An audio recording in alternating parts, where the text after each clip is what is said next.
চাঁদটা আজ যেন আরো বেশি সুন্দর লাগছে প্রিগ্রাম। আপু, এই চুড়িগুলো তোমার হাতে অনেক সুন্দর লাগবে। ঈদের রাত আর মেহেদির গন্ধ দুটোই আমার সবচেয়ে প্রিয়। দেখো, তোমার হাতে ডিজাইনটা কত সুন্দর লাগছে। তাড়াতাড়ি তৈরি হও, নামাজের সময় হয়ে গেছে।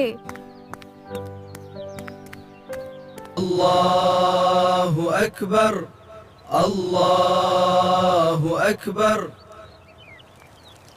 ঈদ মোবারক। সবাই মিলে খাওয়ার আনন্দটাই আলাদা।